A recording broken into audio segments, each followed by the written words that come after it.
Proceeding the suspect test in Generation 9, Garchomp has been banned for the second time in the Underused generation. Today folks, I'm here to discuss just exactly what does this mean for the Underused tier. Welcome folks to another Pokemon Showdown discussion video. As seen in the intro, we will be discussing the recent Garchomp ban and what effect it will have in the Underused tier. While Garchomp was in Underused, it had two main sets that it tended to run. Before we get into all of that folks, if you do enjoy this discussion type shorter style videos, please be sure to leave a like and subscribe. If you have not done so already, we will be doing a lot more of these. This is the perfect listening content to fall asleep to. Right, so Garchomp, while it was running around in the Unused tier, it had two main sets that the majority of the player base tended to run. That is the Loaded Dice Scale Shot set, which functioned as a makeshift Dragon Dance sweeper, and the second set, which I'd argue was a little better than the Loaded Dice set, was the Rocky Helmet Defensive Garchomp set. Both of these sets were incredibly versatile and could fit on a large variety of teams, ranging from store to offense to balance.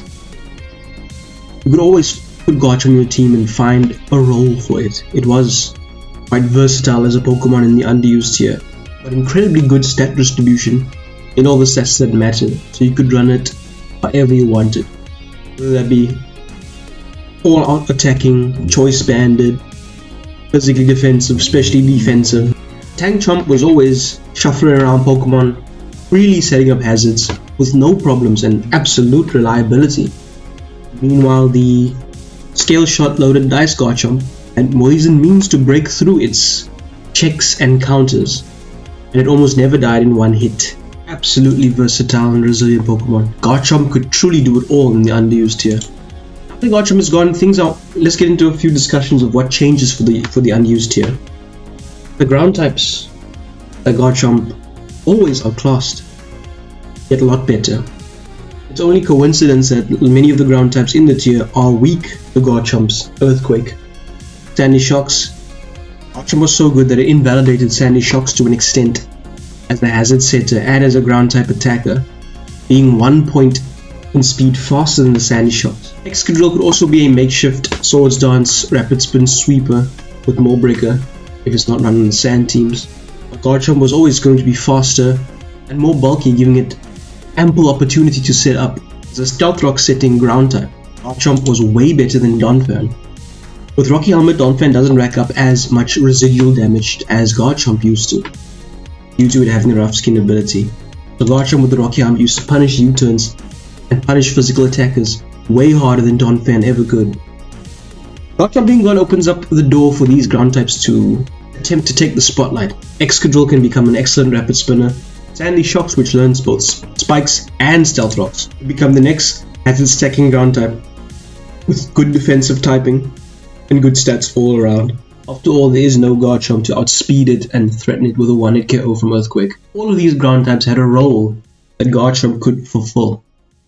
After Garchomp is gone, this opens up the door for them to explore their niches and their roles without being too restrictive, which is to say you're not giving up the opportunity to use a better Pokemon when choosing the other ground types. Another quality that improves for a lot of physical attacking Pokemon is with the ban of Tank Garchomp.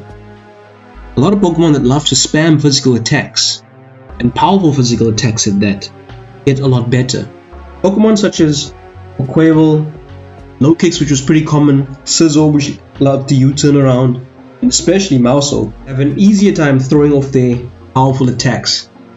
Whenever there was a Garchomp in the team, you have to be aware, you have to be wary that every touch you make on it will chunk you for a large amount of HP. Put into perspective, if you touch a Rocky Helmet Garchomp twice, your Pokemon is under 50% of its health. With Garchomp being gone, Pokemon are free to spam their U-turns with much less risk. And the last thing I wanted to discuss, folks, is that there's a lot more breathing room for the Dragon types and the Steel types in the Underused tier. Defensive Komodo, defensive Goodra, all had competition when Garchomp was around.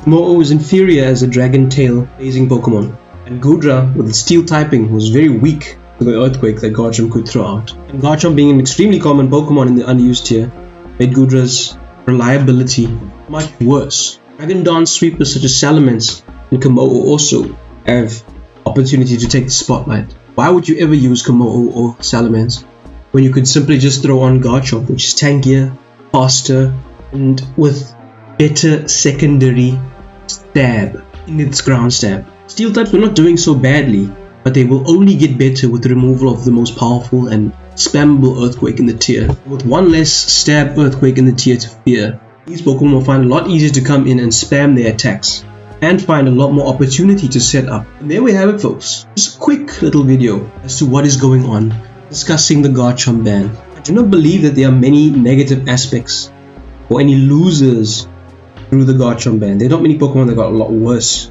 with Garchomp being gone. Everybody seems to be winning, which is why, despite my protest, despite me voting for it not to be banned, because Garchomp was very easy to use, it got banned. I completely understand. Folks, I'd love to hear your thoughts and opinions in the comments of the video down below. Let me know, did you think Garchomp deserved to get banned? Was it a good Pokemon? Overrated? Underrated? What other Pokemon do you think have gotten much better with the removal of Garchomp? I really would love to know. Let's get a discussion going. Also, folks, if you did enjoy this short video, please be sure to leave a like and subscribe if you have not done so already. As discussed, we will be doing a lot more of these. Until next time, folks, we be U-turning out. Thanks for watching.